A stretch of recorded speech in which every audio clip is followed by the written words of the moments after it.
Hello, it's Mr. Rouse. I'm here to teach you some more math today. Today we are dealing with lesson 5.5 in Go Math. Woohoo!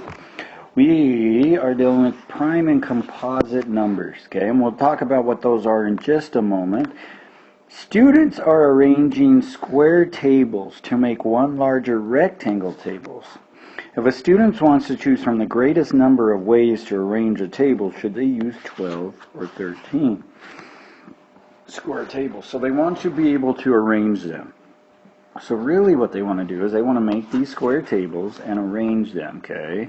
So they want to make these tables and they want to do 12 or 13. You got to use those numbers. Now with 13, I know I can go 1 all the way to 13. 4, 5, 6, 7, 8, 9. Woohoo.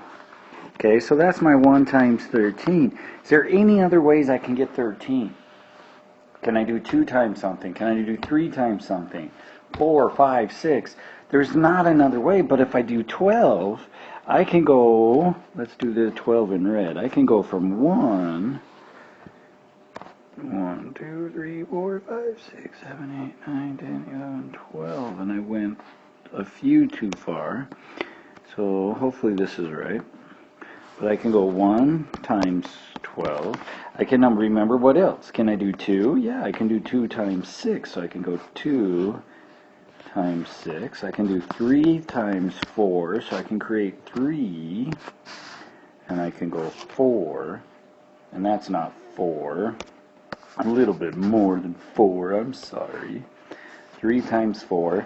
Okay, so there's more ways to arrange that table this way than on 13. Now, when this number, a prime number, is a number where you can only times 1 and itself. See, with 13, the only way to get 13 is 1 times 13. There's no other ways to get it. A composite, composite number is when you have multiple ways, okay? So, if I look at the number 15. Now kids automatically think if the number is odd, if it's odd, it has to be prime. Please do not fall into that trap, because I have to say, now remember, I know it's not even, so it can't be divisible by 2, but let's say our rule for 3, 1 plus 5 is, good, 1 plus 5 is 6. Does 3 go into 6? It does. 3 times 5. So right there, it is not prime, okay? It is composite, because there is more ways to get 15.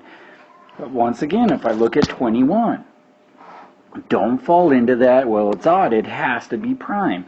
Because what is 2 plus 1? Yeah, 2 plus 1 is 3. Does 3 go into 3? Can I do 3 times something and get 3? Of course, I can do 3 times 1 and get 3.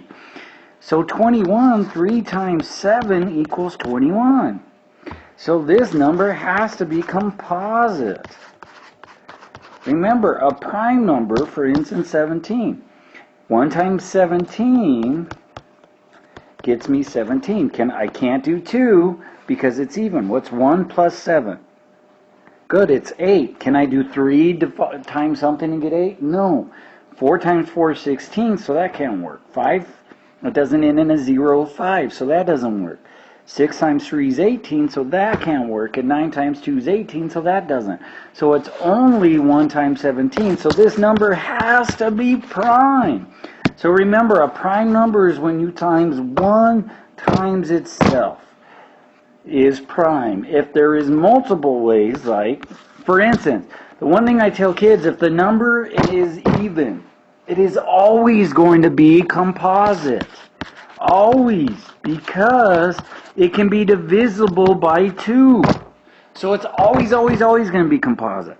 The tricky ones is when they get to odd numbers. Don't just assume they're prime. This is Mr. Rouse teaching 5.5. Join me as I teach you 5.6. Have a great night.